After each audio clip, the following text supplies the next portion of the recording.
I would have Presiding recognized Officer. Senator Go first, but since you're there already, Senator Judge Alan It's Cayetano, just a you may proceed, sir. manifestation and point of information. As Senator Judge Lacson said, no, it's for each judge to appreciate. But let me put context, no. I'm not close to VP Sara. I'm not close to Mayor Baste.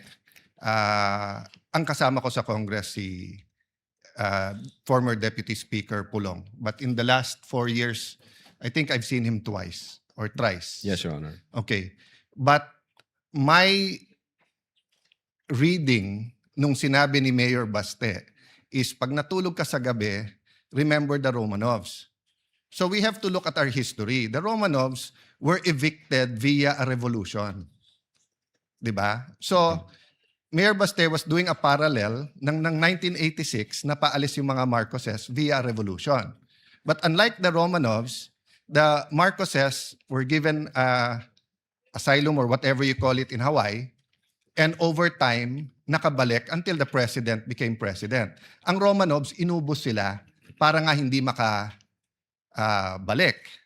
Now, if Mayor Baste was making Romanovs uubusin kayong Marcos, di dapat na-offend si Senator Judge Amy Marcos because she's a Marcos. No? So, secondly, if he made that threat, so if he was saying, may Oplan mo, Romanov or Maro-Romanov kayo, I'm sure the PNP or the Presidential Security Command, the National Council, would have filed a case against Baste. So I just want, it's fair that you mentioned him, it's fair sa investigation mo, but I don't think we should draw a conclusion here that Mayor Baste was threatening the first family because remember, there's a thin line between a warning and a threat. So pag sinabi ko sa iyo ngayon, witness, pareho tayong abogado, kompanyero, pareho tayong taga-Ateneo, mag-ingat ka sa sasabihin mo. That could be a fair warning. That could be not a threat, di ba? But kapag ka may threat talaga na pinarating ko sa iyo, pag hindi ko gusto ano mo, kakasuhan kita, that could be a illegal threat, di ba? Pero pwedeng warning. So I just want that on the record, Mr.